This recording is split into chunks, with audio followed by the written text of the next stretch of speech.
एकदम कागज भली पतला और जालीदार एति जालीदार कि हाथ पापुली भी ऊपर को जना पड़ुचे। आ पिठा केते कौलिया बनछि आपण माने देखिकी जानि पारुथिबे। हाथ मुठा भितरे रही जाउछि। बनैबा अति सहज, कम समय रे बनि जिवो, जे केही भी आकु बनै पारिबे। आज आमे बनैबा नडिया चकुली। आज रे नडिया चकुली बनैया पई ना त हमहु दरकार पड़िबो बिरीर, ना दहीर, ना चूड़ा सुजी सोढ़ा इनोर। केवल दुईटी सामग्री आमे बनैकी रेडी करबा। ए पिठा को आपण माने क्षीर सहित हो, डालमा सहित हो, मटर तरकारी सहित हो, बा चटनी सहित हो, बा सांबर सहित हो खाइबे बहुत बढ़िया लागिबो। एभली परफेक्ट नडिया चकुली बनैया पई वीडियो को संपूर्ण देखंतु। वीडियो भल लागिले लाइक करिवे, शेयर करिवे, चैनल रे नुआ थिले सब्सक्राइब करनेबे, फेसबुक पेज रे देखुथिले फॉलो तो निश्चय करिवे। नमस्कार, लता ओडिया किचन रे आपण समस्तंकु अनेक अनेक स्वागत। आज नडिया चकुली बनैया पई प्रथमे गोटे जगार मेजरिंग कप रे मापिकी गोटे कप नहीं घरे थिबा नॉर्मल अरुआ चाउल जहाँकि ग्राम्स रे 200 ग्राम अच्छी आपण मैंने कम अधिका करके नहीं पारे। तो चाउल को मापिया जेकोसी मेजरिंग कप हो, ग्लास हो, गिना हो सेट करेंगे जो थी कि चाउल को मापिकी ने से सेम जगह पानी को मध्य मापिकी ने। एबे आम चाउल रे पानी देकी भल भाव में 4 ରୁ 5 थर धोई नबा। एबे आम चाउल रे भल पानी देदबा आ ता सहित आम देदबा 1/4 टीस्पून रो मेथी। मेथी ये ऑप्शनल अच्छी किंतु देकी देखिबे बढ़िया बास्ना आसीबो पिठारे। एबे आम चाउल को 4 ରୁ 5 घंटा पर्यंत भल भाव में बतुरे नबा।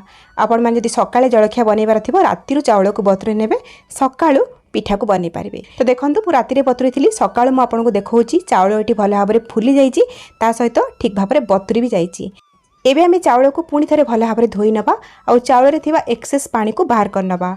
एबे आमे नै जिबा गोटे मिक्सिंग जार आ सेइथिरे बतुरे रखिथिबा अरुआ चाउल को दे दबा। आ ता सहित जेतु आमे नडिया चकुली बनौचे एठी आमे नडिया दबा। तो सेई सेम मेजरिंग कप रे मापिकी मो आधा कप नैची नडिया कोरा, पाखापाखि फाळे नडियार कोरा एठी मु नैची।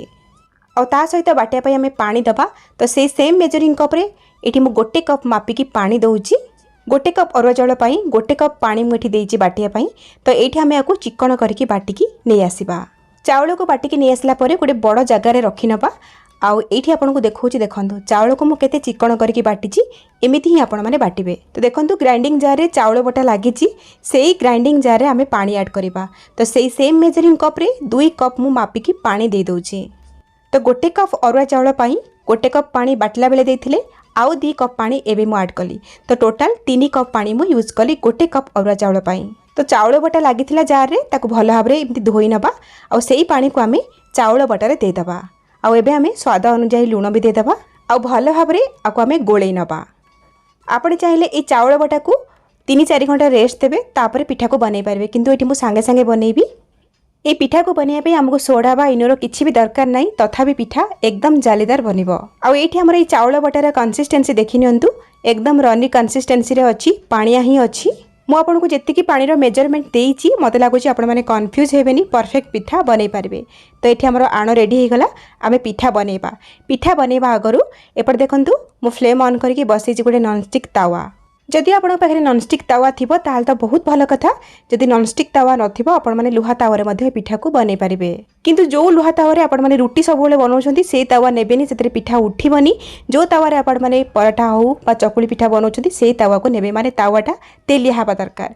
एबे आमे 2 ठोपा तेल दबा आ से तेल को एमती टिश्यू पेपर रे हो बा कॉटन कपड़ा रे पोछि नबा। बेसी तेल दरकार ही नाही। आउ फ्लेम को मीडियम हाई रखिबा आउ तावा को एभली धुआं बाहला पर्यंत गरम करिबा। पिठा बनेवा आगरु आण को भल भाव में गोळे नबा। जेहेतु चाउल नडिया रे पिठा को आमे बनौचे, चाउल बटा कोन हबो तळे दबी जिवो बा बसी जाइथिबो। सेति पई गोळेई की चामच रे बा एमती मेजरिंग कप रे बैटर को नेकी आमे तावा रे स्प्रेड करिबा। बैटर को गरम तावर साइड रो स्टार्ट करिवे, मझी पर्यंत आनिबे आ जोठी टिके टिके गैप रहि जाउची ना तावा को एभली टिके नुआई की समान करनेबे। आउ देखिए आण जो जगह ठीक से कभर हेलानी, पिठा फांक रहीगला, आपण कौन करेंगे चामच रे आउ किछि आण नहीं कि से जगह देकी ताको फिलअप करनेबे। आउ एभली स्प्रेड कर साला परे आको आमे कभर करदबा। ए पर्यंत गैस रा फ्लेम हाई थिला, एबे आमे मीडियम को नहीं आसिकी आको 1 मिनिट पर्यंत छाड़ीदबा। एभली भाव में घोड़े देले पिठा उपरटा सुखिला हबनी, बढ़िया भाव में सिझी जिवो। 1 मिनिट मीडियम फ्लेम रे छाड़ला परे मुई कभर काढी के आपनको देखौची, देखि पारथबे पिठा उपरटा बढ़िया भाव में सिझी जाईची।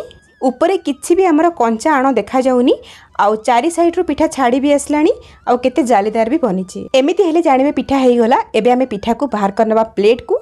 सेकंड पिठा बनेबा। सेकंड पिठा बने आगरु बेसी तेल पकाइबा दरकार नहीं केवल हल्का टिके तेल पकईकि टिश्यू पेपर बा कटन कपड़ा पोछि नेबे तापरे पिठा बनवा आगु से सेम बैटर को भल भाव में गोलई नेबे एमतिया मेजरिंग कप रे हो बा चामच रे हो बैटर को लेकिन पिठा को बनइबे तावा जदि धुआं बाहला भाला गरम थिबो पिठा आपनकर एई भली जाली बनिबो आ पिठा को बेसी मोटा करके स्प्रेड करिवेनी पतला करके स्प्रेड करिवे एई भली पिठा को स्प्रेड कर साला परे एई स्टेज रे आपण माने गोटे चामच तेल ऊपर देई परिबे एबे हमें फ्लेम को मीडियम करिबा आ आगु कवर करके गोटे मिनिट पई छाड़िबा गोटे मिनिट रे पिठा भल भाव में सीझी जीवो ता सहित पिठा तावारू ऑटोमेटिक छाड़ी आसीबो जेहेतु पिठा अति पतला अछि भल भाव में सीझी जाइछि आकु उल्टेबा दरकार नाही जदि आपण चाहिबे किछि सेकंड पई उल्टेई मध्ये पारिबे आ एठी देखिकि जानि पारथबे पिठा केते जालीदार बनिछि केते पतला बनिछि आ नरम भी बनिछि एठी हमर रेडी हे गला नडिया चकुली बा निर्दोसा आपण माने ए निर्दोसा बा नडिया चकुली को गरमा गरम ही खाइबे बहुत बढ़िया लागिबो वीडियो रे दे जाइथिबा सब टिप्स को आपण माने फॉलो करंतु पिठा बनांतु केमति लागिला आपनको अनुभूति मो सहित शेयर करंतु ताले आजि पई रहूची पुणी आसीबी आ गोटे नुवा रेसिपी नै कि से पर्यंत रहिली नमस्कार बाय